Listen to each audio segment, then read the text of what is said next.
The magic നോവലിലേക്ക് സ്വാഗതം. കമല ഗോവിന്ദൻ്റെ അമ്മയ്ക്കായി അവസാന ഭാഗം. മക്കളെ സ്നേഹിക്കുമ്പോഴും അച്ഛനും അമ്മയും ഒരു കാര്യം ശ്രദ്ധിക്കണം. സ്നേഹം അളന്നു തൂക്കുന്ന ത്രാസിൻ്റെ തട്ട് തുല്യമായിരിക്കണം. തിരിച്ചു വ്യത്യാസം പാടില്ല. മോനെ, നിന്നെ ഞങ്ങൾ അങ്ങ് സ്നേഹിച്ചിട്ടില്ലേടാ? രഘുനന്ദനൻ ചോദിച്ചു പാരവശ്യത്തോടെ. എന്നെ സ്നേഹിച്ചു, വളരെ കൂടുതൽ. പക്ഷേ അത്രയും നിങ്ങൾ സുജിയെ സ്നേഹിച്ചില്ല, സത്യമല്ലേ? സൂര്യ, രഘുനന്ദനൻ അവൻ്റെ കയ്യിൽ ബലമായി പിടിച്ചു നിർത്തി. ഞാൻ അച്ഛനാണ്, നിൻ്റെയും അവൻ്റെയും. എങ്ങനെ സ്നേഹത്തിൽ തിരിച്ചു വ്യത്യാസമുണ്ടാകുമടാ? രണ്ടാളും എൻ്റെ ഈ നെഞ്ചിലുള്ളിലുണ്ട്, തുല്യമായി തന്നെ. പക്ഷേ നീ അസുഖക്കാരനായതുകൊണ്ട് ഒരിത്തിരി സഹതാപം കൂട്ടിത്തന്നു അല്ലേ? സൂര്യനിടയിൽ കയറി. അതെ എന്ന ഭാവം രഘുനന്ദനന്. സഹതാപം. കൂടുതൽ കിട്ടുന്ന സ്നേഹം എന്നിലെ അസുഖക്കാരനോടുള്ള സിമ്പതിയാണെന്ന് എനിക്കറിയാമായിരുന്നു. കാരണം മരണം അച്ചാരം വാങ്ങി നടക്കുന്നവനല്ലേ ഞാൻ. നെഞ്ചിനുള്ളിൽ തട്ടിത്തിരിഞ്ഞതുപോലെ സൂര്യൻ്റെ ശബ്ദം മുറിഞ്ഞു. പക്ഷേ സുജിക്കത് മനസ്സിലായില്ലച്ചാ. പാവം, അവൻ കരുതി അതും സ്നേഹമാണെന്ന്. രഘുനന്ദൻ സ്തബ്ധനായി നിന്നു. അവൻ്റെ തെറ്റിദ്ധാരണ തിരുത്താൻ വേണ്ടിയാണ് ഞാൻ ഇത്രയും പറഞ്ഞത്.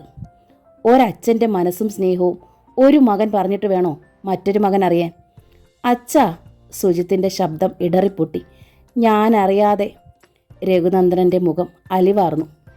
കൈ നീട്ടി അയാൾ സുജിത്തിൻ്റെ കവിളത്ത് മെല്ലെ തലോടി. താൻ അടിച്ച ഭാഗത്ത് തന്നെ. നിനക്കൊരുപാട് നൊന്തായിരുന്നോ മോനെ? രഘുനന്ദനൻ ചോദിച്ചു. സുജിത്ത് കൂടുതൽ തളർന്നുപോയി. അച്ഛനോട് എനിക്കൊരു കാര്യം കൂടി പറയാനുണ്ട്, സൂര്യൻ പറഞ്ഞു. എന്താ? രഘുനന്ദനൻ നോക്കി. അച്ഛൻ തുമ്പിയുടെ വീട്ടിലൊന്ന് പോകണം.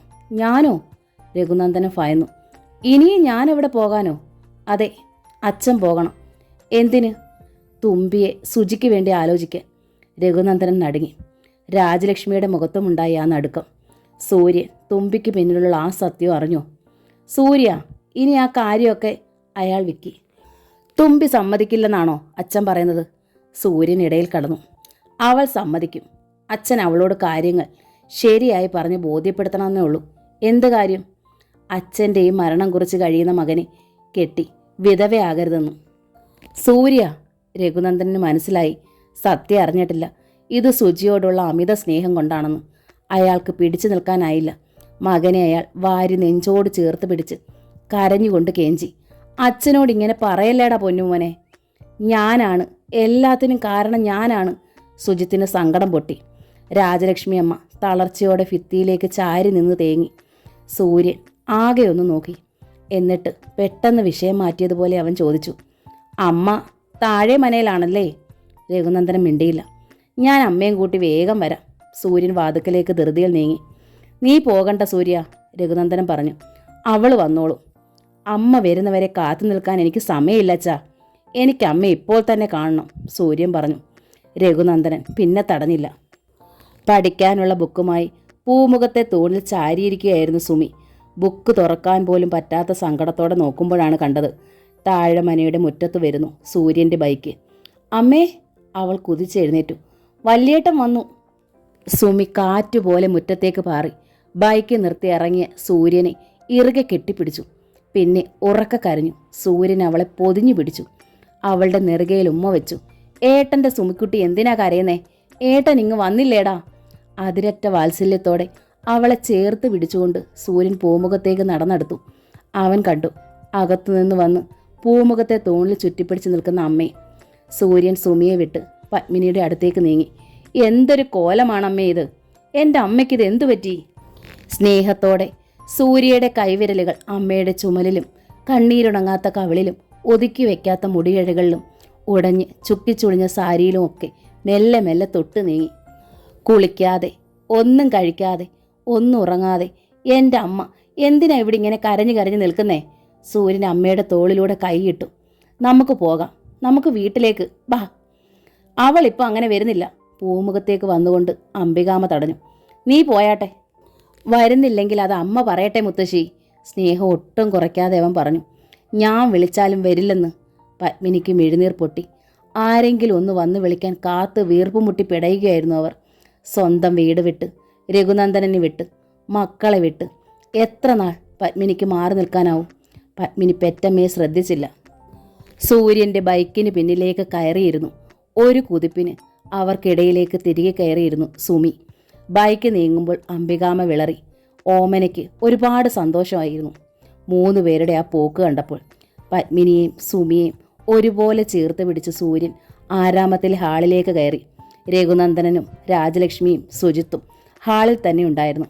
പത്മിനിയെ രഘുനന്ദൻ്റെ അടുത്തേക്ക് നിർത്തിക്കൊണ്ട് സൂര്യൻ പറഞ്ഞു, എൻ്റെ അമ്മ എന്നും അച്ഛൻ്റെ അടുത്ത് ഇങ്ങനെ ചേർന്ന് നിന്നാൽ മതി, എങ്ങും പോകണ്ട.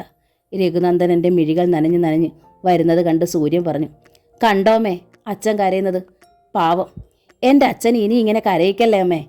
പത്മിനി സൂര്യൻ്റെ മുഖം പിടിച്ചെടുത്തു. എന്നിട്ട് ആ നെറ്റിയിൽ വാത്സല്യത്തോടെ ഒരു ഉമ്മ നൽകിക്കൊണ്ട് പറഞ്ഞു, അമ്മ ഇനി എങ്ങും പോകില്ലടാ മക്കളെ, മതിയായി. ഇവിടുന്ന് എങ്ങോട്ടും പോകാൻ അമ്മയ്ക്കിനി വയ്യ. സൂര്യൻ്റെ മുഖം തെളിഞ്ഞു. പത്മിനി അരികിൽ നിന്നിരുന്ന സുജിത്തിനെയും ചേർത്ത് പിടിച്ചു. അവൻ്റെ കവളത്തായിരുന്നു ഉമ്മ.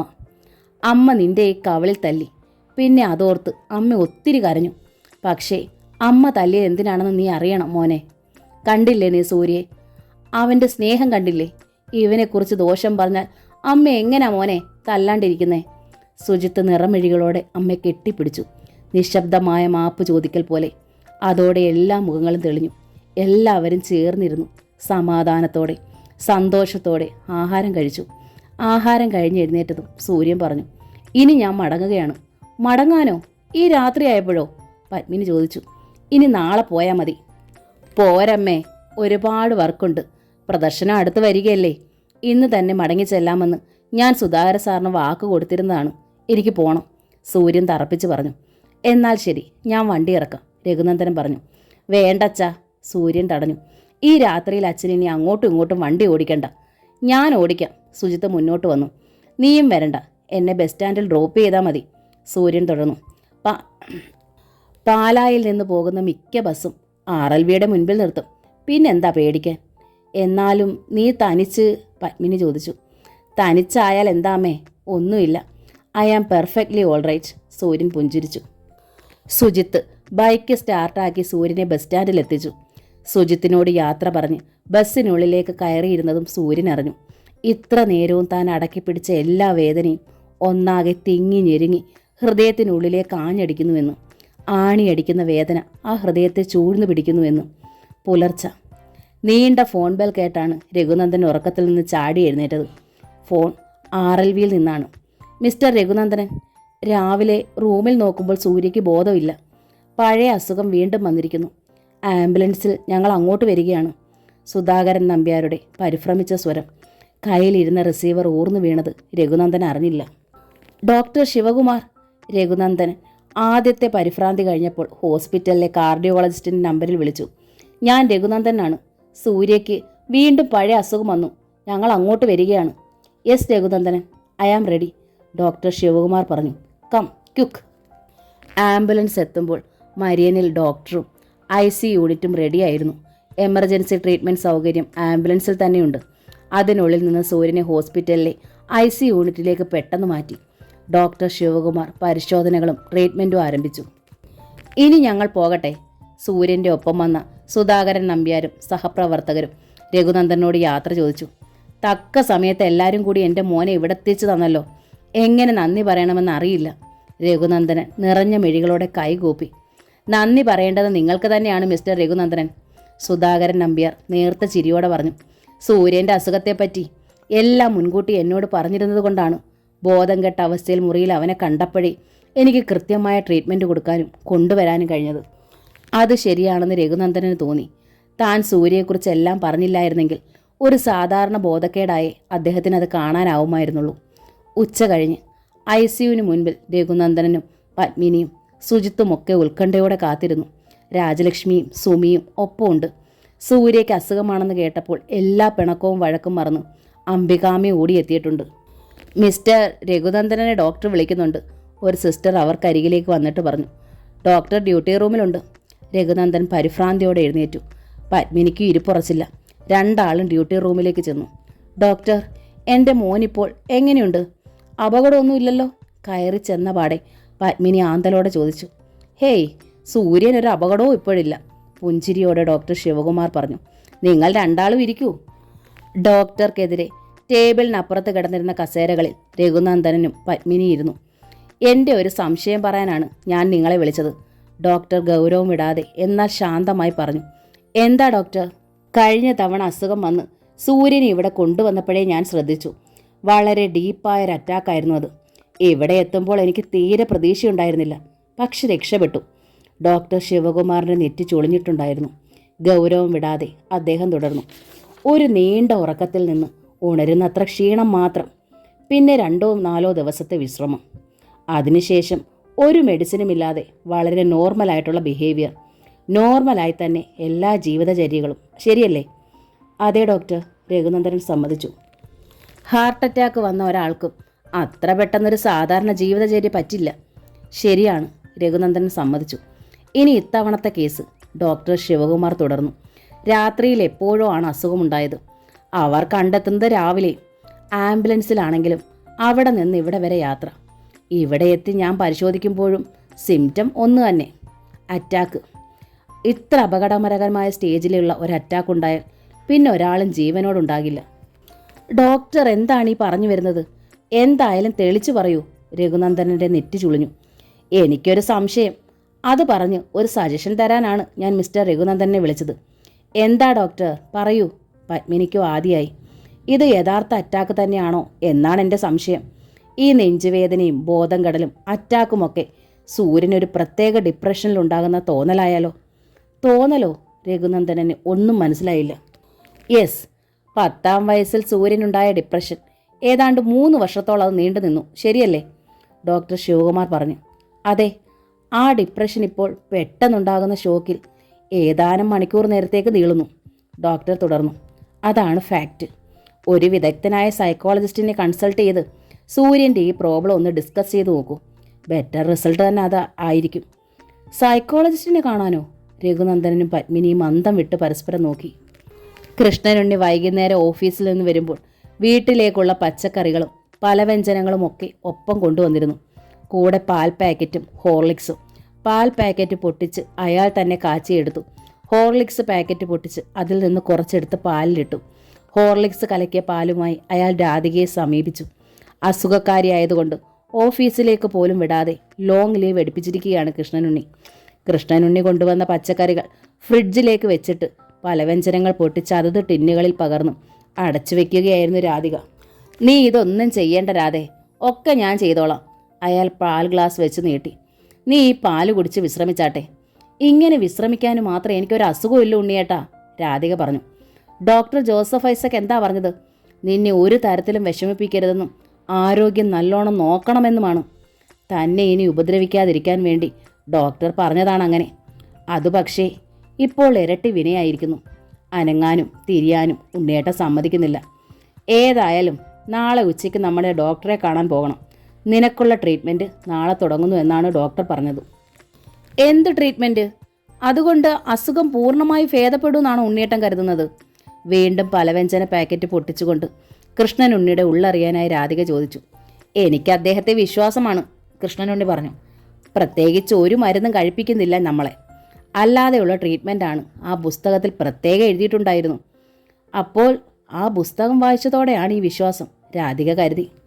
നിനക്കറിയോ, ഈ ലോകത്തിൽ ഒരാളും എന്നെ സ്നേഹിച്ചിട്ടില്ല. ഞാൻ പറയുന്നതൊന്നും നീ പോലും ഒരിക്കലും വിശ്വസിച്ചിട്ടില്ല. പക്ഷേ ആ ഡോക്ടർ എന്നെ വിശ്വസിക്കുന്നു, എന്നെ സ്നേഹിക്കുന്നു. കൃഷ്ണനുണ്ണി മനസ്സ് തുറക്കുകയാണ്. ഞാൻ നിന്നെ എൻ്റെ ജീവനേക്കാൾ കൂടുതൽ സ്നേഹിക്കുന്നുണ്ട്. പക്ഷേ നിനക്ക് പോലും അതറിയില്ല, സത്യമല്ലേ? രാധിക മിടയിറക്കി. കൃഷ്ണനുണ്ണി തുടർന്നു. പക്ഷേ ആ ഡോക്ടർ അത് എന്നോട് ഇങ്ങോട്ട് പറഞ്ഞു. മനുഷ്യൻ്റെ മനസ്സിലേക്ക് അദ്ദേഹം അത്രയ്ക്ക് ആഴത്തിലാണ് കടന്നു കയറുന്നത്, അറിയോ നിനക്ക്? രാധിക വല്ലാതെ അമ്പരന്നു. കല്ല് പോലിരിക്കുന്ന ഈ മനസ്സിലേക്ക് ഇത്ര അനായാസമായി കടന്നു കയറാൻ ആ ഡോക്ടർക്ക് എങ്ങനെ കഴിഞ്ഞു? അതൊരു വല്ലാത്ത കഴിവ് തന്നെ. 23 വർഷമായിട്ട് തനിക്ക് കഴിയാത്ത കാര്യം. അതുകൊണ്ട് ഉണ്ണിയേട്ടൻ പറയുന്നത് അതേപടി തന്നെ അനുസരിച്ചേക്കാം, അതാണ് നല്ലത്. പിറ്റേന്ന് ഉച്ചയ്ക്ക് കൃഷ്ണനുണ്ണിയും രാധികയും ഡോക്ടർ ജോസഫ് ഐസക്കിൻ്റെ വീട്ടിലെത്തി. രാധികയെ പുറത്തിരുത്തിയിട്ട് കൃഷ്ണനുണ്ണി ആദ്യം കയറി. ഡോക്ടർ ജോസഫ് ഐസക് സ്വതസിദ്ധമായ ചിരിയോടെ സീറ്റിലുണ്ടായിരുന്നു. രാധികയെ കൂടി വിളിച്ചോളൂ, ഡോക്ടർ പുഞ്ചിരിയോടെ പറഞ്ഞു. കൃഷ്ണനുണ്ണി രാധികയും വിളിച്ചു. ഇരുവരും ഡോക്ടർക്ക് മുൻപിലിരുന്നു. നിങ്ങളെ രണ്ടാളെയും ഒരുമിച്ച് വിളിച്ചതിന് കാരണമുണ്ട്. നിങ്ങൾക്ക് ട്രീറ്റ്മെൻറ്റ് തുടങ്ങേണ്ടത് ഒരുമിച്ചാണ്. ഡോക്ടർ ജോസഫ് ഐസക് വളരെ കരുതലോടെ കൃഷ്ണനുണ്ണിയെ ശ്രദ്ധിച്ചുകൊണ്ട് പറഞ്ഞു. എന്നെ എന്തിന് ട്രീറ്റ്മെൻറ്റ് ചെയ്യണം ഡോക്ടർ? എനിക്ക് രോഗമൊന്നുമില്ലല്ലോ. കൃഷ്ണനുണ്ണി അന്താളിച്ചു. വളരെ ശരിയാണ്, കൃഷ്ണനുണ്ണിക്ക് ഒരു രോഗവുമില്ല, അതെനിക്കറിയാം. ഡോക്ടർ കൂടുതൽ ശ്രദ്ധയോടെ കൃഷ്ണനുണ്ണിയുടെ മിഴികളിലേക്ക് നോക്കി. ബട്ട് രാധയ്ക്ക് രോഗമുണ്ടെന്ന് തിരിച്ചറിയുന്ന ഒരു മനസ്സ് കൃഷ്ണനുണ്ണിക്കുണ്ട്, ശരിയല്ലേ? അതെ, രാധയ്ക്ക് ട്രീറ്റ്മെൻറ്റ് കൊടുത്ത് ഞാൻ സുഖപ്പെടുത്തുന്നു. പക്ഷേ രാധിക ഒരു മാനസിക രോഗിയായിരുന്നു എന്ന ചിന്ത കൃഷ്ണനുണ്ണിയെ വിട്ടൊഴിയില്ല. ആ ചിന്ത നിങ്ങളുള്ളിടത്തോളം കാലം നിങ്ങൾക്ക് രണ്ടാൾക്ക് സന്തോഷമായി പുതിയൊരു ജീവിതം തുടങ്ങാനാവില്ല. കൃഷ്ണനുണ്ണിയുടെ മുഖം മങ്ങി. ആ നിലയ്ക്ക് നിങ്ങളുടെ മനസ്സിൽ നിന്ന് ആദ്യം രോഗമെന്ന ചിന്ത തന്നെ എനിക്ക് തുടച്ചു കളഞ്ഞേ പറ്റൂ. അതെങ്ങനെ? കൃഷ്ണനുണ്ണി ചോദിച്ചു. ബൈ ഹിപ്നോട്ടിസം, ഡോക്ടർ നേർത്ത ചിരിയോടെ പറഞ്ഞു. ഹിപ്നോട്ടിസമോ? കൃഷ്ണനുണ്ണി അമ്പരന്നു. യെസ്, ഡോക്ടർ ഉത്സാഹത്തോടെ തുടർന്നു. ഹിപ്നോട്ടിക് നിദ്രയിലൂടെ ഞാൻ കൃഷ്ണനുണ്ണിയുടെ മനസ്സിലേക്ക് ആഴ്ന്നു കയറും. എന്നിട്ട് നിങ്ങൾ പോലും അറിയാതെ നിങ്ങളുടെ മനസ്സ് ഞാൻ തുടച്ച് സ്വച്ഛമാക്കും. ഉണരുമ്പോൾ രാധിക ഒരു രോഗിയായിരുന്നുവെന്ന് നിങ്ങൾ ഓർക്കുകയില്ല. സുഖമായും സന്തോഷമായും നിങ്ങൾക്ക് പിന്നെ ജീവിക്കാനാകും. കൃഷ്ണനുണ്ണിയുടെ സങ്കോചം തെല്ലു കുറഞ്ഞെങ്കിലും ചോദിച്ചു. ഹിപ്നോട്ടൈസ് ചെയ്താൽ കുഴപ്പമൊന്നും ഉണ്ടാവില്ലല്ലോ? ഡോക്ടർ കൂടുതൽ പ്രസന്നതയോടെ ചിരിച്ചു. നത്തിങ് കൃഷ്ണനുണ്ണി, ഇത് ഷോക്ക് ട്രീറ്റ്മെൻറ്റോ മയക്കുമരുന്ന് പ്രയോഗമോ ആൻറ്റിബയോട്ടിക് കഴിക്കലോ ഒന്നുമല്ല. It is very simple. സിനിമയിലും സീരിയലിലും ഒക്കെ കാണുന്നില്ലേ ഹിപ്നോട്ടിക് നിദ്ര ഉപയോഗിച്ച് ഡോക്ടർമാർ രോഗം ഭേദമാക്കുന്നത്? ഉറക്കത്തിൽ കാണുന്നൊരു സ്വപ്നം, അത്രയേ ഉള്ളൂ. ഡോക്ടർ പറഞ്ഞാൽ എനിക്ക് വിശ്വാസമാണ്. കൃഷ്ണനുണ്ണി സമ്മതിച്ചു. ഹാവൂ, ഡോക്ടർ നെടുതായെന്ന് നിശ്വസിച്ച് രാധികയെ നോക്കി. കൃഷ്ണനുണ്ണിയുടെ മനസ്സിനെ ഡോക്ടർ കീഴടക്കുന്ന രീതി കണ്ട് രാധികയും ഉള്ളാലെ ചിരിച്ചു. ശരി, രാധിക പുറത്തേക്ക് ഇരുന്നോളൂ, ഞാൻ വിളിക്കുമ്പോൾ മാത്രം വന്നാൽ മതി, ഡോക്ടർ പറഞ്ഞു. രാധിക പുറത്തേക്ക് വേഗം ഇറങ്ങി. സൗഹൃദത്തിൽ പൊതിഞ്ഞ ചിരിയോടെ ഡോക്ടർ കൃഷ്ണനുണ്ണിയോട് പറഞ്ഞു. ദാ ആ ബെഡിൽ കയറി കിടന്നോളൂ. ഡോക്ടർ വിരൽ ചൂണ്ടിയ ഭാഗത്തേക്ക് കൃഷ്ണനുണ്ണി നോക്കി. മുറിയുടെ അങ്ങേ ഭാഗത്ത് സോഫയ്ക്ക് സമം ഒരു ബെഡ്. വരൂ കൃഷ്ണനുണ്ണി. ഡോക്ടർ തന്നെ കൃഷ്ണനുണ്ണിയുടെ തോളിൽ കൈയിട്ട് ചേർത്ത് പിടിച്ച് ബെഡിനരികിലേക്ക് കൊണ്ടുവന്നു. കൃഷ്ണനുണ്ണി ആ സോഫയിൽ കയറി കിടന്നു. അയാളുടെ ഹൃദയം ശക്തമായി ഇടിക്കുകയും ശരീരം വിയർക്കുകയും ചെയ്തു. കൃഷ്ണനുണ്ണിക്ക് ഭയമുണ്ടോ? ഡോക്ടർ ചോദിച്ചു. വല്ലാത്തൊരു ടെൻഷൻ, കൃഷ്ണനുണ്ണി പറഞ്ഞു. ശരി, ആദ്യം നമുക്ക് ഈ ടെൻഷൻ അങ്ങ് മാറ്റിക്കളയാം, ഡോക്ടർ പുഞ്ചിരി വിടാതെ പറഞ്ഞു. ശ്വാസം മേലോട്ട് വലിച്ചേ, നല്ലവണ്ണം. കൃഷ്ണനുണ്ണി അങ്ങനെ ചെയ്തു. നെർവസ് റിലാക്സേഷൻ ടെക്നിക്കിലൂടെ കൃഷ്ണനുണ്ണിയുടെ ടെൻഷൻ സാവധാനം കുറച്ചുകൊണ്ട് ഡോക്ടർ ജോസഫ് ഐസക് അയാളുടെ മിഴികളിലേക്ക് തന്നെ ക്രമേണ ശ്രദ്ധ കേന്ദ്രീകരിച്ച് അടുത്തു നിന്നു. കൃഷ്ണനുണ്ണിയുടെ മിഴികൾക്ക് നേരെ വലത് കൈയുടെ ചൂണ്ടുവിരൽ നീട്ടിക്കൊണ്ട് പറഞ്ഞു. കൃഷ്ണനുണ്ണി ഈ ചൂണ്ടുവിരൽ തുമ്പിലേക്ക് മാത്രം നോക്കുക. ക്രമേണ ഡോക്ടറുടെ സ്വരം ഒരാജ്ഞയുടെ ശക്തിയിലേക്ക് തിരിഞ്ഞുകൊണ്ടിരുന്നു. കൃഷ്ണനുണ്ണി അറിയാതെ അനുസരിച്ചു. എൻ്റെ വിരൽത്തുമ്പ് കാണുന്നുണ്ടോ? ഉവ്വ്. ഞാൻ 10 വരെ എണ്ണാൻ പോകുന്നു. ഇമ അനക്കാതെ ശ്രദ്ധയോടെ കേൾക്കണം. ഞാൻ എണ്ണി പൂർത്തിയാകുമ്പോഴേക്കും കൃഷ്ണനുണ്ണി ഗാഢമായ ഉറക്കത്തിലായിരിക്കും. എത്ര ഗാഢമായ ഉറക്കത്തിലായാലും കൃഷ്ണനുണ്ണി എൻ്റെ ശബ്ദം കേൾക്കും. മടി കൂടാതെ എൻ്റെ ചോദ്യങ്ങൾക്ക് ഉത്തരം പറയും. ഡോക്ടർ അതേപടി നിന്ന് എണ്ണിത്തുടങ്ങി. 1, 2, 3, 4.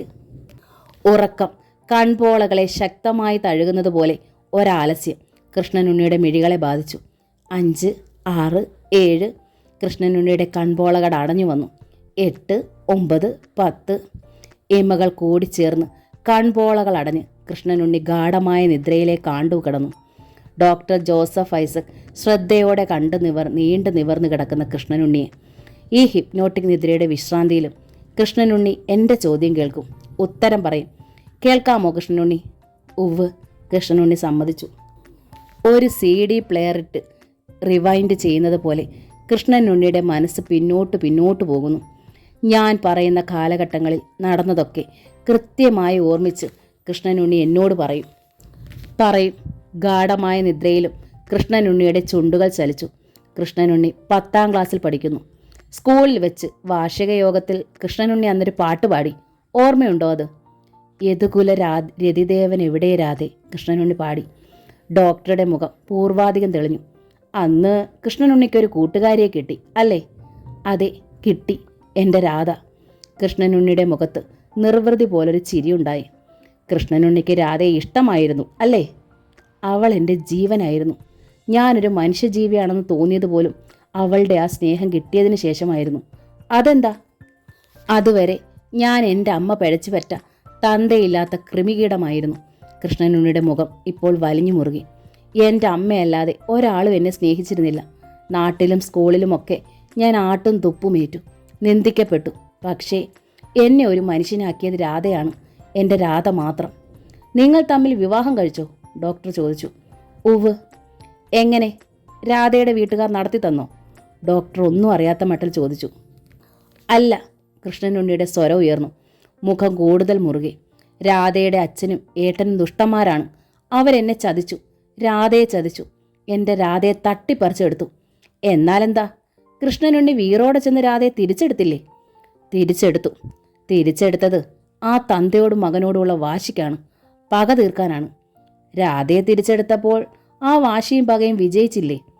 പിന്നെന്തിന് കല്ലുങ്കൽക്കാരോടും രാധയോടും ദേഷ്യം വെച്ച് പുലർത്തി? കല്ലുങ്കൽക്കാര്. കൃഷ്ണനുണ്ണി പല്ലുകൾ അമർത്തി കടിച്ചു പിടിച്ചു. അവരെൻ്റെ അമ്മയെ കൊന്നില്ലേ? എൻ്റെ അമ്മയെ ചുട്ടുകൊന്നില്ലേ? കൃഷ്ണനുണ്ണിയുടെ അമ്മ ആത്മഹത്യ ചെയ്തതല്ലേ? അല്ല. കൃഷ്ണനുണ്ണി വീണ്ടും ശബ്ദമുയർത്തി. അരക്കില്ലമുണ്ടാക്കി അതിലിട്ട് പാണ്ഡവരെ ചുട്ടതുപോലെ കല്ലുങ്കൽക്കാരെ ഞങ്ങൾക്ക് വീടുണ്ടാക്കി തന്നു. എന്നിട്ട് എൻ്റെ അമ്മയെ അതിലിട്ട് തീ കൊളുത്തി. എന്നിട്ട് ആത്മഹത്യയാണെന്ന് വരുത്തി. തൊട്ടു മുൻപിൽ അമ്മയുടെ ചുട്ടുകരിഞ്ഞ ദേഹം കാണുന്നത്ര വിഹുലതയോടെ കൃഷ്ണനുണ്ണി കരഞ്ഞു. എൻ്റെ അമ്മേ, relax Krishnanunni, doctor Joseph Isaac ശാന്തനായി പറഞ്ഞുകൊണ്ട് കൃഷ്ണനുണ്ണിയുടെ നെറ്റിമേൽ മെല്ലെ മെല്ലെ വിരലുകൾ നീട്ടി തഴുകി. കൃഷ്ണനുണ്ണി ശാന്തനായി. കൃഷ്ണനുണ്ണി, എന്തുകൊണ്ടാണ് ഈ സത്യം രാധയെ അറിയിക്കാതിരുന്നത്? ഡോക്ടർ ചോദിച്ചു. അറിയിക്കാതെ എനിക്ക് കൊല്ലണമായിരുന്നു. കൃഷ്ണനുണ്ണിയുടെ മുഖം വീണ്ടും ഗൗരവത്തിലായി. കൊല്ലാനോ? അതെ, കൊല്ലാൻ. കല്ലുങ്കലെ, ആ തന്തയും മോനെയും എനിക്ക് കൊല്ലണം. കല്ലുങ്കലെ വീടിന് നേർക്ക് കണ്ണു വെച്ച് അവസരം നോക്കി ഞാൻ നടന്നു. ഒരവസരം വീണ് കിട്ടി. കല്ലുങ്കലെ എല്ലാവരും കൂടി ഗുരുവായൂർക്ക് പോകുന്നത് ഞാൻ അറിഞ്ഞു. ഞാനൊരു വാടക കൊലയാളി അവർക്ക് പിന്നാലെ വിട്ടു. ഒരാക്സിഡൻറ്റ്, ചത്തു. ആ തന്തയും മകനും ഒഴിച്ചു ബാക്കി 4 പേരും. വാട്ട്? ഡോക്ടർ ഞെട്ടിപ്പോയി. കല്ലുങ്കൽ നടന്ന ആ 4 മരണം കൃഷ്ണനുണ്ണി മനഃപൂർവ്വം നടത്തിയ കൊലപാതകമായിരുന്നെന്നോ? എന്താണ് ഈ പറഞ്ഞത് മിസ്റ്റർ കൃഷ്ണനുണ്ണി? നിങ്ങൾ രാധികയുടെ വീട്ടിലുള്ളവരെ കൊന്നതാണെന്നോ? ഡോക്ടർ ജോസഫ് ഐസക് അന്താളിപ്പോടെ ചോദിച്ചു. കണ്ണടച്ച് കിടക്കുകയാണെങ്കിലും കൃഷ്ണനുണ്ണിയുടെ മുഖത്ത് വല്ലാത്തൊരാനന്ദമുണ്ടായി. പക തീർത്ത സുഖം. കല്ലുങ്കൽ കുടുംബത്തെ ഒന്നാകെ കൊല്ലണം, അതാണ് എൻ്റെ തീരുമാനം. എന്നാലേ എൻ്റെ മനസ്സ് ശാന്തമാകൂ. പക്ഷേ കഴിഞ്ഞില്ല. ജീവനോടുണ്ട് 2 എണ്ണം. എന്നെ കൊല്ലാക്കൊല ചെയ്ത പിശാചുകൾ. ഇനി കിട്ടുന്ന ആദ്യത്തെ അവസരത്തിൽ ഞാൻ അവറ്റ 2നെയും ആ തറവാടിനുള്ളിലിട്ട് തീയിടും. എൻ്റെ അമ്മയെ ചുട്ടതുപോലെ തന്നെ ചുടും. വീറോടെ, പകയോടെ കൃഷ്ണനുണ്ണി പറഞ്ഞു.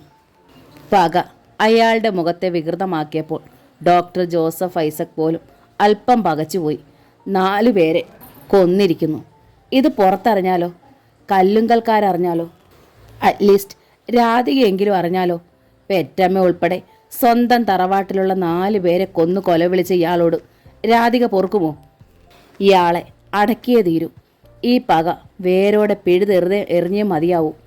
കൃഷ്ണനുണ്ണിയുടെ അമ്മ ആത്മഹത്യ ചെയ്തതാണ്, ഡോക്ടർ പറഞ്ഞു. അല്ല.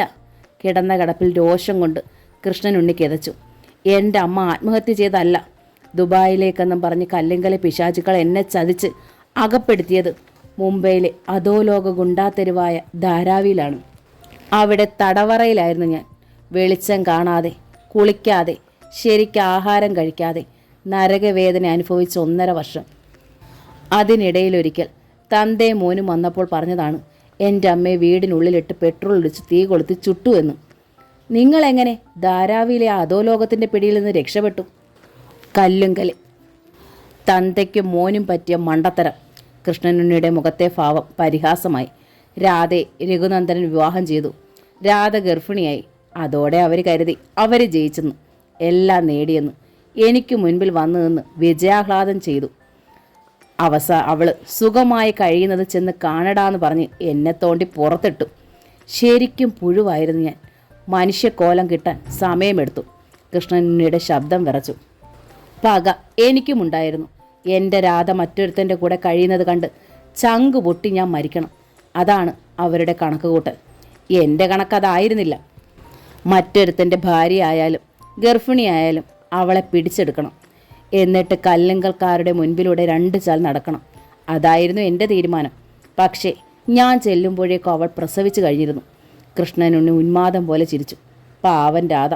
ഞാൻ ചത്ത് കളയുമെന്ന് ചെന്ന് നിന്ന് കെഞ്ചി പറഞ്ഞപ്പോൾ വിശ്വസിച്ചു. ഇറങ്ങി വന്നു. എന്നെ അവൾക്ക് അത്ര ജീവനാണ്. ഡോക്ടർ അവിടെ കടന്നു പിടിച്ചു. രാധികയുടെ സ്നേഹത്തെക്കുറിച്ച് ഇത്ര ഉറച്ച വിശ്വാസമുണ്ടായിട്ടാണോ കൃഷ്ണനുണ്ണി എന്നും അവരെ സംശയിച്ച് പീഡിപ്പിക്കുന്നത്? അവർ രഘുനന്ദനൊപ്പം പോകുമെന്ന് സംശയിക്കുന്നത്? ഡോക്ടർ ശാസന പോലെ ചോദിച്ചു. 1ഉം 2ഉമല്ല, 18 വർഷമായി നിങ്ങൾ രാധികയെ സ്നേഹിച്ചിട്ട്, കിടപ്പറ ബന്ധം ഉപേക്ഷിച്ചിട്ട്, ശരിയല്ലേ? അതെ. അതും നിങ്ങളുടെ കുഞ്ഞിനെ പ്രസവിച്ച ശേഷം. അതെ. എന്താ കാര്യം? കൃഷ്ണനുണ്ണി ദീർഘമായെന്ന് നിശ്വസിച്ചു. രാധയെ ഞാൻ വീണ്ടെടുക്കുമ്പോൾ അവൾ ഒരു കുഞ്ഞിൻ്റെ അമ്മയായി കഴിഞ്ഞിരുന്നു. എന്നിട്ട് ഞാൻ കെഞ്ചിക്കരഞ്ഞ് കൈ നീട്ടിയപ്പോൾ എൻ്റെ ഒപ്പം പോന്നു. എൻ്റെ കുഞ്ഞിനെ അവൾ പ്രസവിച്ച് കഴിഞ്ഞതോടെ ഞാൻ അവളെ വല്ലാതെ ഭയന്നു. എന്തിന്? പഴയതുപോലെ രഘുനന്ദനൻ വന്ന് കൈ നീട്ടി കെഞ്ചിക്കരഞ്ഞ് ചെല്ലാൻ പറഞ്ഞാൽ എന്നെയും കുഞ്ഞിനെ ഉപേക്ഷിച്ച് അവൾ ഇറങ്ങിപ്പോകുമെന്ന്. കൃഷ്ണനുണ്ണിയുടെ കണ്ണുകൾ നിറഞ്ഞു. അയാൾ തേങ്ങി. രാധ എന്നെ ഉപേക്ഷിച്ച് പോയാൽ എനിക്ക് പിന്നെ ഈ ഭൂമിയിൽ ആരുണ്ട്? ആരുമില്ല, ആരും. അതുകൊണ്ട് അവൾ അയാളുടെ കൂടെ പോകാതെ ശ്രദ്ധിച്ച് രാവും പകലും ഞാൻ കാവലിരുന്നു. ഡോക്ടർ ജോസഫ് ഐസക്കിന് ഇപ്പോഴാണ് കൃഷ്ണനുണ്ണിയിലെ രോഗത്തിൻ്റെ യഥാർത്ഥ കാരണം പിടികിട്ടിയത്. താൻ ഒരിക്കൽ രഘുനന്ദനോട് ചെയ്ത് രഘുനന്ദനൻ തിരിച്ചും ചെയ്യുമോ എന്ന് ഓരോ നിമിഷവും അയാൾ ഭയന്നു. ആ ഭയം അയാളെ ക്രമേണ ഒരു മെൻ്റൽ പേഷ്യൻ്റാക്കി. ഡോക്ടർ ആലോചിച്ചു, ഈ വിശ്വാസവും ഭയവും ആദ്യം ഇല്ലാതാക്കണം. കൃഷ്ണനുണ്ണിയുടെ തലച്ചോറിൽ നിന്ന് ആ ചിന്ത തുടച്ചു നീക്കണം. ഡോക്ടർ കൃഷ്ണനുണ്ണിയുടെ നെറ്റിയിന്മേൽ തൻ്റെ വലതുകര നീട്ടി വിരലുകൾ കൊണ്ട് മെല്ലെ മെല്ലെ തടവിക്കൊണ്ട് വിളിച്ചു. കൃഷ്ണനുണ്ണി, നിങ്ങൾ എൻ്റെ വാക്ക് കേൾക്കുന്നുണ്ടോ? ഉവ്വ്. നിങ്ങൾ എന്നെ പൂർണ്ണമായി വിശ്വസിക്കുന്നുണ്ടോ? ഉണ്ട്. ഗുഡ്. ഡോക്ടർ സാവധാനം പറഞ്ഞു, ഏതാണ്ട് ഒരുതരം ആജ്ഞയുടെ കനത്തോടെ. എൻ്റെ ഹിപ്നോട്ടിക് നിദ്രയിലാണ് നിങ്ങൾ. എൻ്റെ വാക്കുകൾ പൂർണ്ണമായി കേൾക്കുകയും അനുസരിക്കുകയും ചെയ്യുന്ന നിങ്ങൾ ഇനി ഞാൻ പറയുന്നത് അത്രയും നിങ്ങളുടെ ബോധതലത്തിലും ഉപബോധ തലത്തിലും ആഴമായി മുദ്രണം ചെയ്തേ പറ്റൂ. കൃഷ്ണനുണ്ണിയുടെ നെറ്റിയിൽ വിയർപ്പുണ്ടായി. രാധിക ഒരു തെറ്റും ചെയ്തിട്ടില്ല, നിരപരാധിയാണ്. അവൾ 13 വയസ്സ് മുതൽ നിങ്ങളെ മാത്രമേ സ്നേഹിച്ചിട്ടുള്ളൂ. രഘുനന്ദനൻ ആദ്യ ഭർത്താവാണ്. അവൾ അയാളെ ഇഷ്ടപ്പെട്ട് വരിച്ചതല്ല, മനസ്സോടെ വിധേയപ്പെട്ടിട്ടുമില്ല. അയാളുടെ കുഞ്ഞിനെ പ്രസവിച്ചെങ്കിലും അയാളെ ഒരിക്കലും മനസ്സാ സ്വീകരിച്ചിട്ടുമില്ല. സത്യം. വിശ്വസിക്കുന്നു? വിശ്വസിക്കുന്നു. കുഞ്ഞ് കിളിയച്ച പോലെ കൃഷ്ണനുണ്ണിയുടെ സ്വരം ചെലമ്പിച്ചു. ഡോക്ടർ തൻ്റെ വിരലുകൾ വീണ്ടും കൃഷ്ണനുണ്ണിയുടെ നെറ്റിയിൽ മുട്ടിച്ച് ഞരമ്പുകളെ തഴുകിക്കൊണ്ട് തുടർന്നു. കൃഷ്ണനുണ്ണിക്ക് അച്ഛനില്ലാതെ ജനിച്ചു എന്ന അധമബോധം ഉള്ളിൽ നല്ലവണ്ണം ഉണ്ട്. ചെറിയ കുട്ടിയായിരിക്കുമ്പോൾ ചുറ്റുമുള്ള സമൂഹം അത് വളർത്തി. കൃഷ്ണനുണ്ണിയോടൊപ്പം സങ്കടവും പ്രതിഷേധവും വളർന്നു. അതിനിടയിലേക്കൊരു വെളിച്ചമായി രാധിക എത്തി. രാധിക നിങ്ങളെ വിട്ടുപോകുമെന്ന ആ ചിന്ത നിങ്ങളുടെ വൈകല്യമാണ്. ആ വൈകല്യം നിങ്ങളിലെ പുരുഷത്വത്തെ പോലും അമർത്തി ഞെരിച്ച് പിടിച്ച് നിങ്ങളെ തന്നെ പീഡിപ്പിക്കുകയാണ്, ശരിയല്ലേ? ആ, കൃഷ്ണനുണ്ണി ഞരങ്ങി. എന്നാൽ നിങ്ങൾ എന്നെ അനുസരിക്കുക. ഞാൻ ആജ്ഞാപിക്കുന്നു. നിങ്ങളിലെ വൈകല്യങ്ങളോട് മധ്യസ്ഥനായി നിന്ന് ഞാൻ പറയുന്നു, ഇയാളിൽ നിന്ന് വിട്ടുപോവുക, വിട്ടുപോവുക. ഡോക്ടർ ഒരു നിമിഷം കഴിഞ്ഞ് വീണ്ടും ആജ്ഞ പോലെ ശക്തമായി ചോദിച്ചു, വിട്ടുപോയോ? നിങ്ങളിലെ വൈകല്യ ചിന്തകൾ വിട്ടുപോയോ? ഉവ്. കൃഷ്ണനുണ്ണി ഞരങ്ങി. ഡോക്ടറുടെ മുഖത്ത് ആശ്വാസമുണ്ടായി. അദ്ദേഹം പറഞ്ഞു, എൻ്റെ ഹിപ്നോട്ടിക് നിദ്രയ്ക്ക് വിധേയനായി കിടന്ന് എന്നെ അനുസരിക്കുന്ന നിങ്ങൾ ഈ നിദ്രയിൽ നിന്നുണരുന്നത് ഒരു പുതിയ മനുഷ്യനായിട്ടായിരിക്കും. ഈ നിദ്രയിൽ കിടന്നുകൊണ്ട് നിങ്ങൾ എന്നോട് പറഞ്ഞ പഴയ വൈകല്യങ്ങളും രോഗാവസ്ഥയും നിങ്ങൾ ഇനി ഒരിക്കലും ഓർമ്മിക്കാതെ ഇതോടെ മറക്കുന്നു. നിങ്ങളിലെ ഒരു പുതിയ മനുഷ്യൻ, ഭാര്യയെ സ്നേഹിക്കുന്ന, ഭാര്യയുമായി ദാമ്പത്യകർമ്മം നിർവഹിക്കുന്ന ഒരു പുതിയ ഭർത്താവായിരിക്കും. സമ്മതിച്ചോ? സമ്മതിക്കുന്നു. കൃഷ്ണനുണ്ണിയുടെ മുഖത്ത് തെളിച്ചമുണ്ടായി. എങ്കിൽ സത്യം ചെയ്യണം. സത്യം, സത്യം, സത്യം. കൃഷ്ണനുണ്ണി ആവർത്തിച്ചു പറഞ്ഞു. ഡോക്ടർ പെട്ടെന്ന് രാധികയെ വിളിപ്പിച്ചു. ബെഡിൽ അനക്കമറ്റ് കിടക്കുന്ന കൃഷ്ണനുണ്ണിയെ കണ്ട് അകത്തേക്ക് വന്ന് രാധിക അന്താളിച്ചു. ഡോക്ടർ രാധികയോട് മെല്ലെ പറഞ്ഞു, ഒരു ഹിപ്നോട്ടിക് നിദ്രയിലൂടെ കൃഷ്ണനുണ്ണിയിലെ രോഗത്തിൻ്റെ അടിവേര് പോലും ഞാൻ പറിച്ചെടുത്തിരിക്കുകയാണ്. രാധികയ്ക്ക് ഇനി ഒന്നും ഭയപ്പെടാനില്ല. ആ കസേരയിലിരുന്നോളൂ. രാധിക ഡോക്ടറുടെ ടേബിളിനരികിലിരുന്നു. ഡോക്ടർ കൃഷ്ണനുണ്ണിയുടെ നെറ്റിയിൽ വീണ്ടും ചൂണ്ടുവിരൽ മുട്ടിച്ചുകൊണ്ട് പറഞ്ഞു, കൃഷ്ണനുണ്ണി സത്യം ചെയ്തു പറഞ്ഞത് ഞാൻ വിശ്വസിക്കുന്നു. ഇനി ഞാൻ 3 തവണ വിരൽ ഞൊടിക്കുമ്പോൾ സുഖകരമായൊരു ഉറക്കത്തിൽ നിന്നും എന്ന വണ്ണം നിങ്ങൾ ഉണർന്നെഴുന്നേക്കുന്നു. മുൻപിൽ നിങ്ങളുടെ ഭാര്യ രാധിക ഇരിപ്പുണ്ട്. നിങ്ങൾ സംശയലേശമില്ലാതെ ഒരു ഉത്തമ ഭാര്യയായി അവരെ സ്വീകരിച്ച് സുഖമായി ജീവിക്കും. ഓക്കെ? ഓക്കെ, കൃഷ്ണനുണ്ണി സമ്മതിച്ചു. ഡോക്ടർ കൃഷ്ണനുണ്ണിയുടെ നെറ്റിയിൽ നിന്നും വിരലുകൾ എടുത്തു. എന്നിട്ട് വിരലുകൾ 3 തവണ ഞൊടിച്ചു. കൃഷ്ണനുണ്ണി പെട്ടെന്ന് കണ്ണു തുറന്നു. അയാൾ ഡോക്ടറെ കണ്ടു. ഡോക്ടർക്ക് മുൻപിലിരിക്കുന്ന രാധികയെ കണ്ടു. അമ്പരപ്പോടെ മുഖത്തും നെറ്റിയിലുമൊക്കെ ഒരേ സമയം ഒന്ന് കൈത്തലം ഓടിച്ച് പരിശോധിച്ചുകൊണ്ട് കൃഷ്ണനുണ്ണി ചോദിച്ചു, ഡോക്ടർ, എനിക്ക് എന്തു പറ്റി? ഞാനൊന്ന് ഉറങ്ങിയതുപോലെ.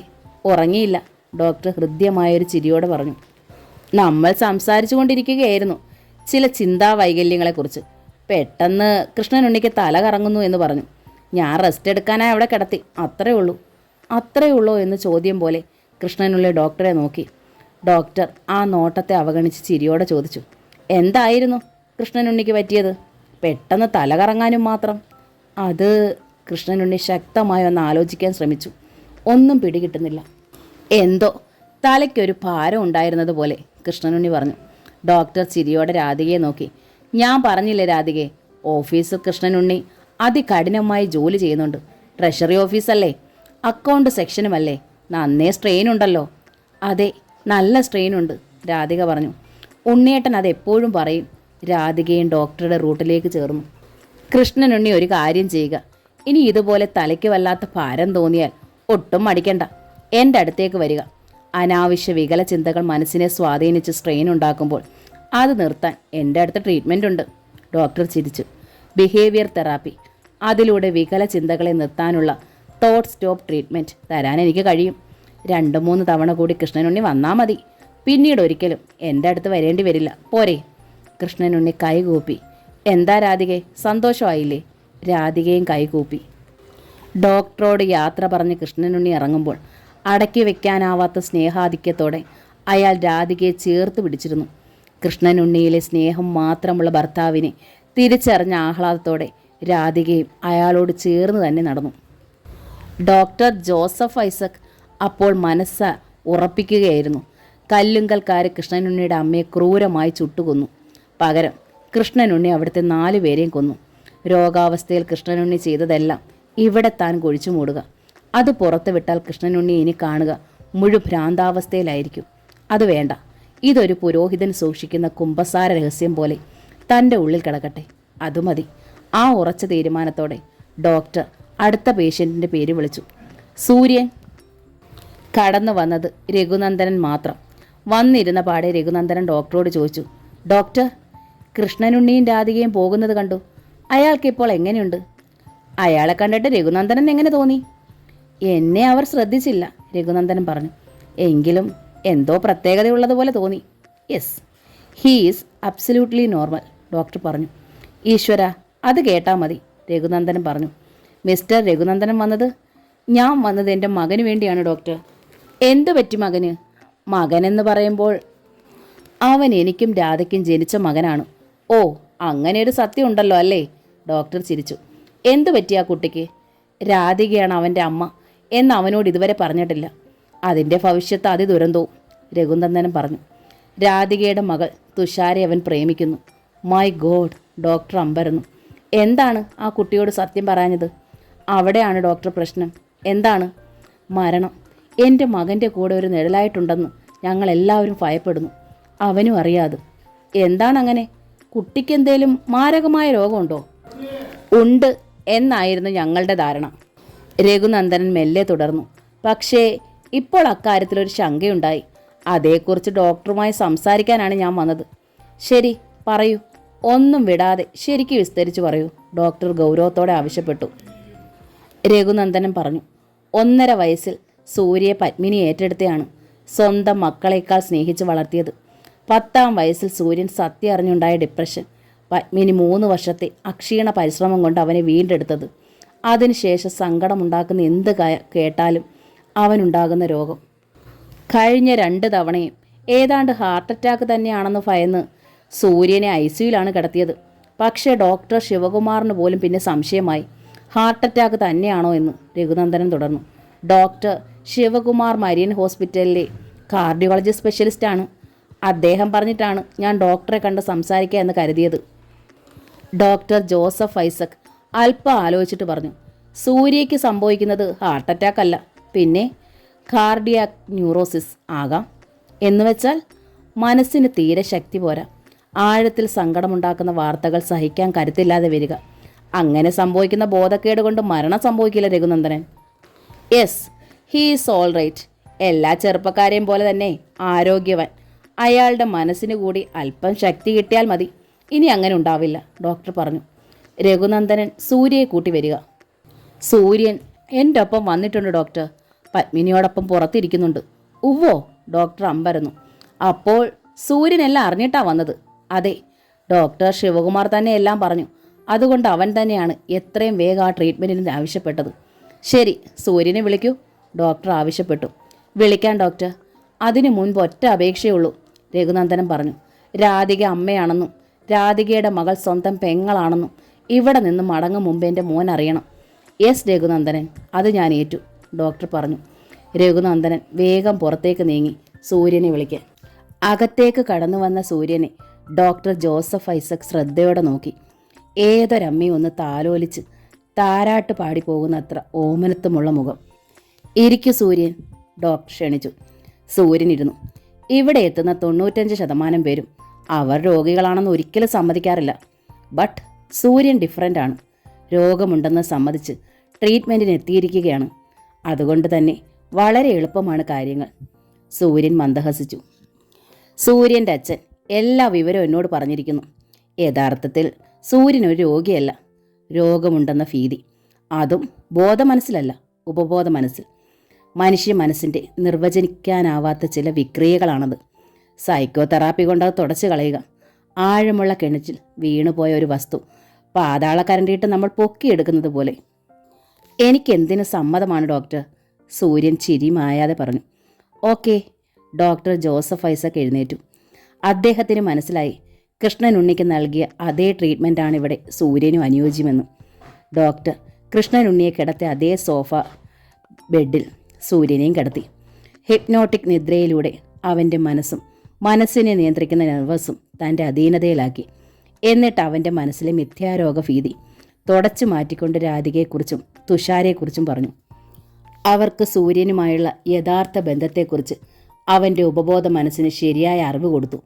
ഒടുവിൽ ഡോക്ടർ അവൻ്റെ ഉപബോധ മനസ്സിനോട് ആജ്ഞാപിച്ചു, രാധിക നിന്റെ പെറ്റമ്മയാണെന്നറിയുക. ആ അമ്മ പ്രസവിച്ച മകൾ നിന്റെ തന്നെ ചോരയായ സഹോദരി. സ്വന്തം സഹോദരിയെ കാമക്കണ്ണ് കൊണ്ട് കാണുന്നത് മൃഗതുല്യമായ അധമ വിചാരമാണെന്ന് നീ അറിയണം. അറിയുന്നോ? അറിയുന്നു, സൂര്യൻ പറഞ്ഞു. എൻ്റെ ആജ്ഞകളെ നീ അനുസരിക്കണം. അനുസരിക്കുന്നു, സൂര്യൻ പറഞ്ഞു. അവനാകെ വിയർത്തു വിങ്ങുകയായിരുന്നു.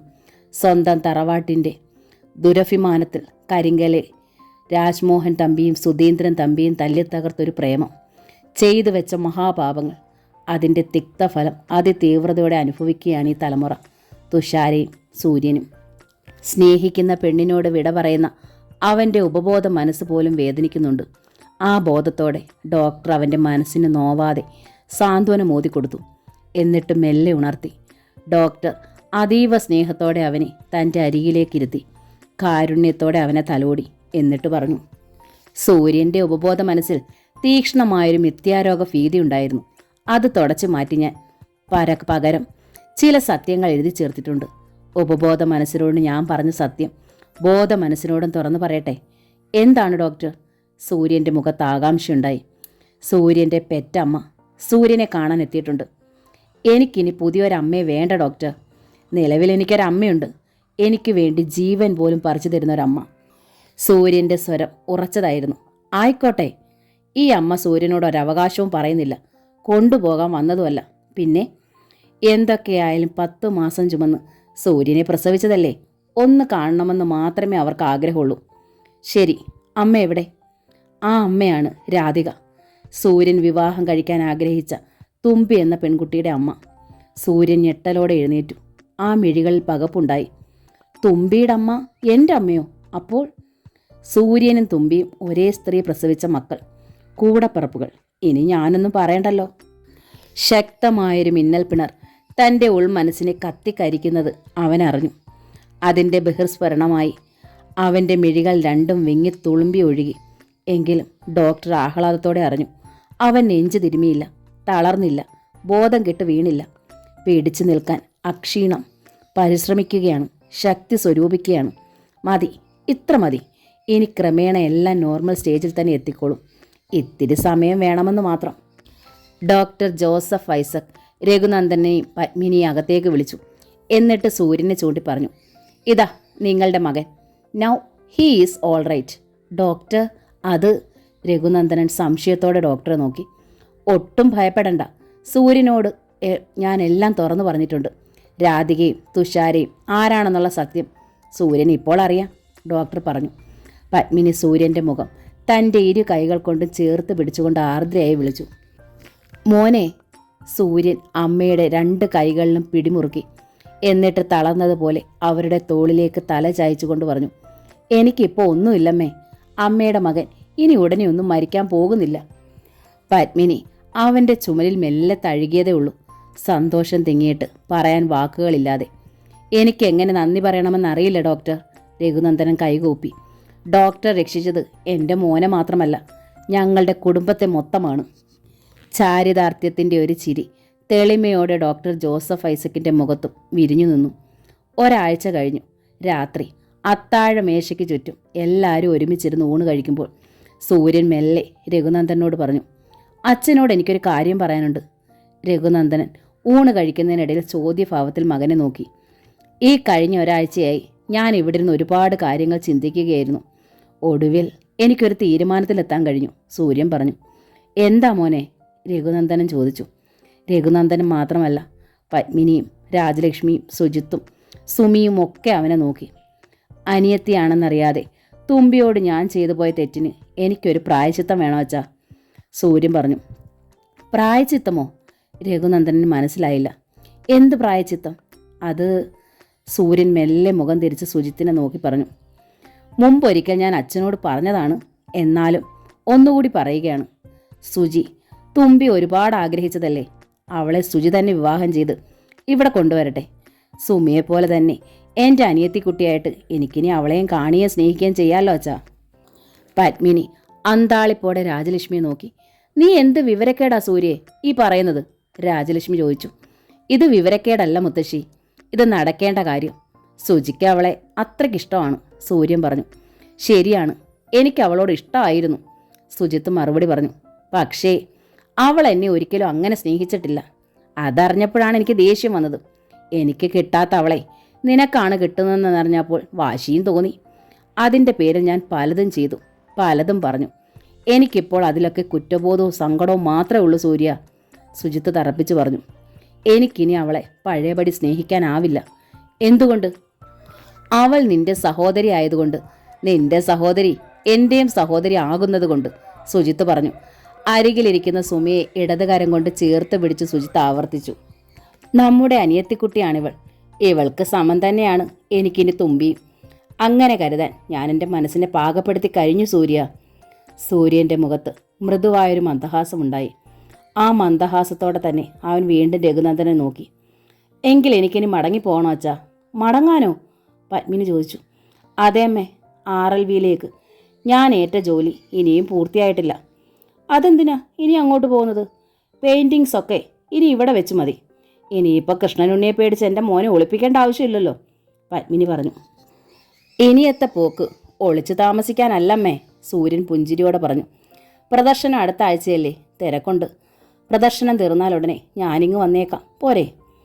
അത് മതി മോനെ, രഘുനന്ദനൻ സൂര്യനെ പിന്താങ്ങി. ഒരു പണി ഏറ്റെടുത്താൽ അത് ഭംഗിയായിട്ട് തന്നെ അവസാനിപ്പിക്കണം. അതാണ് ഒരാളിൻ്റെ വ്യക്തിത്വം. സൂര്യൻ പത്മിനിയുടെ മുഖത്തേക്ക് നോക്കി. അവിടെയും സമ്മതം. രാവിലെ കുളി കഴിഞ്ഞ് ഈറൻ മുടി തോർത്തുകൊണ്ട് നന്നായി മുറുക്കി കെട്ടി അടുക്കളയുടെ വാതുക്കലെത്തിയതാണ് രാധിക. അവിടെ നിന്നുപോയി. കൃഷ്ണനുണ്ണി അടുക്കളയിലാണ്. 3 ടിഫിൻ പാത്രങ്ങൾ തുറന്നു വെച്ചിരിക്കുന്നു. അതിലേക്ക് ചോറും കറികളും വെക്കുന്നു. തങ്ങൾക്ക് 3 പേർക്കുമാണ്. എന്തൊരു മാറ്റമാണ് ഉണ്ണിയേട്ടനിൽ. പുനർജന്മം കിട്ടിയതുപോലെയാണ് രാധികയ്ക്ക്. അവളുടെ അതരക്കോണിൽ വറ്റാത്ത ചിരിയുണ്ടായി. പുതുമഴ കിട്ടിയ വരണ്ട മണ്ണിലെ നെൽത്തലപ്പ് പോലെ ആർത്ത് തിമിർത്ത് പൂത്തുലയുകയായിരുന്നു അവൾ. അത്രയ്ക്ക് സ്നേഹമാണ് കൃഷ്ണനുണ്ണിക്കിപ്പോൾ. രാധികയുടെ ലോങ് ലീവ് ക്യാൻസൽ ചെയ്ത് അവളെ തൻ്റെ ബൈക്കിൻ്റെ പിന്നിലിരുത്തി ഓഫീസിൽ കൊണ്ടുപോയി വിട്ടതും കൃഷ്ണനുണ്ണി തന്നെയാണ്. എവിടെ ഒളിപ്പിച്ച് വെച്ചിരുന്നു ഇത്രയും നാളും ഈ സ്നേഹം? അത്രയും അണക്കെട്ട് തുറന്നതുപോലെ ഇങ്ങനെ കുത്തി ഒലിച്ച് തിമിർത്തൊഴുകാൻ മാത്രം. നേർത്ത ചിരിയോടെ രാധിക കൃഷ്ണനുണ്ണിയുടെ അരികിലേക്ക് ചെന്നു. എന്തേ, കുളിച്ചിട്ട് വന്ന് ഞാൻ എടുക്കില്ലായിരുന്നോ ടിഫിനുകൾ? സ്നേഹം പൂത്ത സ്വരത്തിൽ കാതരയായി അവൾ ചോദിച്ചു. എന്തേ, എനിക്കിതൊന്നും അറിയില്ലെന്നാ നിന്റെ വിചാരം? കൃഷ്ണനുണ്ണി നനുത്ത ചിരിയോടെ ചോദിച്ചു. രണ്ടാളുടെ ചോറും കറിയും ഒരുമിച്ച് വെച്ച് എൻ്റെ പാത്രത്തിൽ ഇടിച്ച് അമക്കല്ലേ? ഞാൻ എടുത്താൽ പൊങ്ങില്ല. വാതുക്കിലേക്ക് മുഖം നീട്ടി ആഹ്ലാദം പൂത്ത സ്വരത്തിൽ തുഷാര പറഞ്ഞു. യൂണിഫോം ധരിച്ച് ബാഗും എടുത്ത് കോളേജിലേക്ക് പോകാൻ റെഡിയായി കഴിഞ്ഞിരുന്നു അവൾ. അച്ഛനും അമ്മയും ഇത്ര ആഹ്ലാദത്തോടെ കഴിയുന്ന തുഷാര ആദ്യമായി കാണുകയാണിപ്പോൾ. അതിൻ്റെ ആഹ്ലാദമായിരുന്നു അവൾക്ക്. അച്ഛൻ്റെ മോൾ ഇത് മുഴുവൻ കഴിക്കണം. തുഷാരയുടെ ടിഫിൻ ബോക്സ് അടച്ച് കൃഷ്ണനുണ്ണി അതുമായി വരാന്തയിലേക്ക് വന്നു. പിന്നാലെ രാധികയും. ടിഫിൻ വാങ്ങി ഇരുവരോടും ടാറ്റ പറഞ്ഞു തുഷാര തിരിഞ്ഞതും കണ്ടു മുറ്റത്തേക്ക് വന്നു നിൽക്കുന്നു രഘുനന്ദനൻ്റെ പിങ്ക് നിറമുള്ള ടയോട്ട ഇന്നോവ. കാറിനുള്ളിൽ നിന്ന് രഘുനന്ദനും പത്മിനിയും സുമിയും സൂര്യനും ഇറങ്ങി. ഒപ്പം വന്ന ബൈക്കിൽ സുജിത്തും. എന്തിനാണ് ഈ വരവ്? വരാന്തയിൽ നിന്നിരുന്ന കൃഷ്ണനുണ്ണിയുടെ നെറ്റി ഒന്ന് ചുളിഞ്ഞു. സൂര്യ RLVയിലേക്ക് മടങ്ങിപ്പോവുകയാണ്. അവനെ അവിടെ കൊണ്ടു ചെന്നാക്കാനാണ് ഞങ്ങൾ ഇറങ്ങിയത്, രഘുനന്ദനം വിശദീകരിച്ചു. പോകും മുമ്പ് സൂര്യയ്ക്ക് അവൻ്റെ അമ്മയൊന്ന് കാണണം എന്ന് പറഞ്ഞു. അതാണ് ഞങ്ങൾ വന്നത്. കൃഷ്ണനുണ്ണിക്ക് വിരോധമില്ലെങ്കിൽ രഘുനന്ദനെ നിർത്തി. കൃഷ്ണനുണ്ണി രഘുനന്ദനെ നോക്കി ഒന്ന് മന്ദഹസിച്ചു. പിന്നെ സൂര്യനെ നേരെ നോക്കി ക്ഷണിച്ചു. വരൂ. സൂര്യൻ ഉമ്മറത്തേക്ക് കയറി രാധികയുടെ മുൻപിൽ നിന്നു. സ്നേഹവും വാത്സല്യവും കടലായി നെഞ്ചിനുള്ളിൽ ഇരമ്പി മുലപ്പാലായി ചുരത്തുന്നത് രാധിക അറിഞ്ഞു. മുൻപൊക്കെ പെറ്റമ്മയെന്ന് ഓർക്കുമ്പോൾ പോലും എനിക്ക് വെറുപ്പായിരുന്നു. ഇപ്പോൾ അങ്ങനൊരു വെറുപ്പില്ല.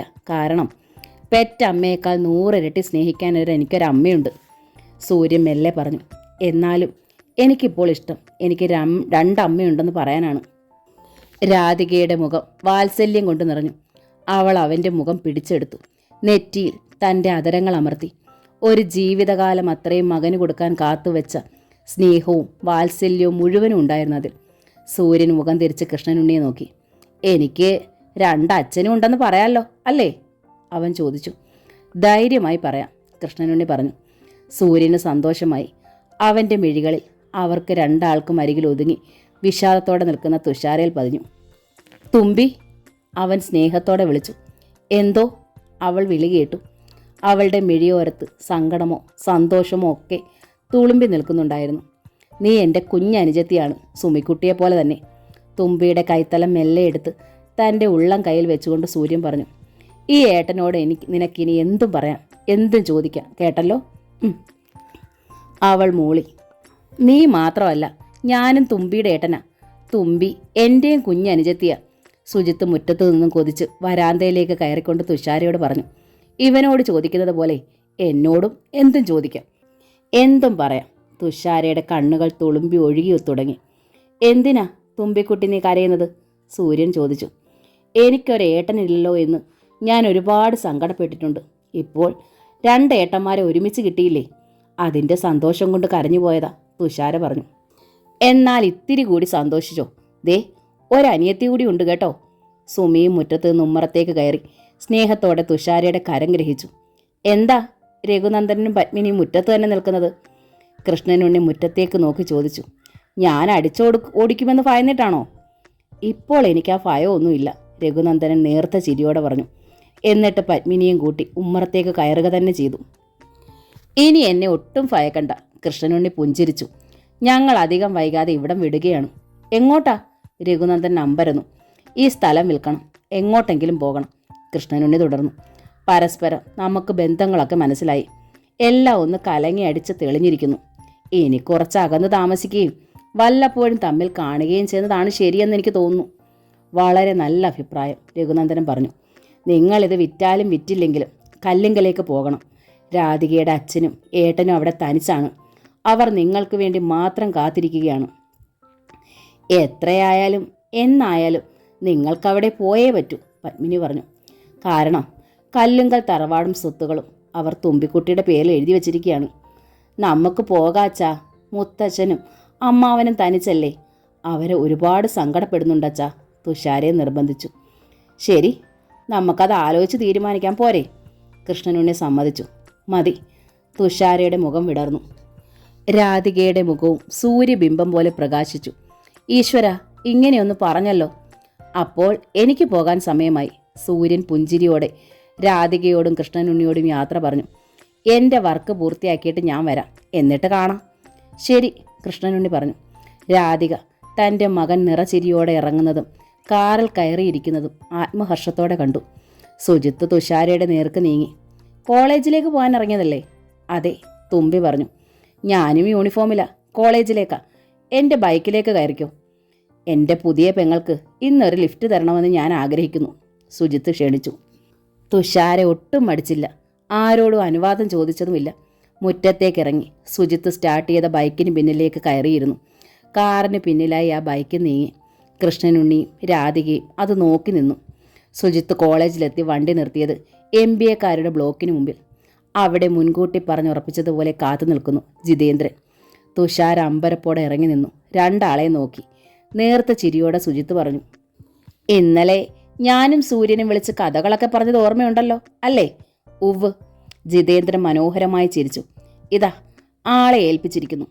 ഇവളെ ചില കണ്ടീഷനിൽ കൂടി പറഞ്ഞിട്ടേ ഏൽപ്പിക്കാവൂ എന്ന് ചേട്ടൻ എന്നോട് കർശനമായി പറഞ്ഞിരിക്കുകയാണ്. എന്താണ് കണ്ടീഷൻസ്? ജിതേന്ദ്രൻ കയ്യും കെട്ടി നിന്നു. 2 എണ്ണമേ ഉള്ളൂ. 1, പഠിത്തം കഴിഞ്ഞിട്ട് മതി റൊമാൻസോ ഒക്കെ. 2, പ്ലേസ്മെൻറ്റ് കിട്ടിയിട്ട് മതി കല്യാണം. ഏറ്റോ? സുജിത്ത് ചോദിച്ചു. ജിതേന്ദ്രൻ തുഷാരയെ നോക്കി അതീവ സ്നേഹത്തോടെ. അത് മതിയോ തുഷാര? തുഷാരയുടെ കണ്ണുകൾ തുളുമ്പിപ്പോയി. ഈ മനുഷ്യനെ കണ്ടെന്ന് സംസാരിക്കാൻ താൻ കാത്തിരിക്കുകയായിരുന്നു. ചമ്മലുകൊണ്ട് മടിച്ചു. പക്ഷേ തൻ്റെ മനസ്സ് സൂര്യേട്ടനും സുജിത്തേട്ടനും അറിഞ്ഞിരിക്കുന്നു. ഞാൻ ഒരുപാട് ആക്ഷേപിച്ചിട്ടുണ്ട്, വേദനിപ്പിച്ചിട്ടുണ്ട്, തുഷാര മെല്ലെ പറഞ്ഞു. അതിൻ്റെ കണക്കൊക്കെ ഞാൻ കുറിച്ചിട്ടിട്ടുണ്ട്. പലിശ കൂട്ടി പിന്നീട് തന്നോളാം, പോരെ? ജിതേന്ദ്രൻ അവളുടെ മിഴികളിൽ തെളിഞ്ഞ സ്നേഹദീപത്തേക്ക് നോക്കി ചിരിയോടെ പറഞ്ഞു. അളിയോ, അങ്ങനെ പലിശ കൂട്ടാനും കൊടുക്കാനും ഒന്നും നിൽക്കല്ലേ. പഴയതുപോലെയല്ല. ചോദിക്കാനും പറയാനും ഇവൾക്കിപ്പോൾ 2 ആങ്ങളമാരുണ്ട്, സൂക്ഷിച്ചോ, സുജിത്ത് കൃത്രിമ ഗൗരവത്തോടെ പറഞ്ഞു. അറിയാമേ പൊന്നളിയോ, സൂക്ഷിച്ചോളാമേ, കണ്ണിലെ കൃഷ്ണമണി പോലെ, പോരെ? ജിതേന്ദ്രൻ ഉറക്കെ ചിരിച്ചു. സുജിത്തും. തുഷാരയുടെ ഹൃദയവും ആ പ്രണയത്തുടിപ്പിന് വേണ്ടി തുടിക്കുകയായിരുന്നു. അമ്മയ്ക്കായി എന്ന നോവൽ ഇവിടെ പൂർണ്ണമാവുകയാണ്.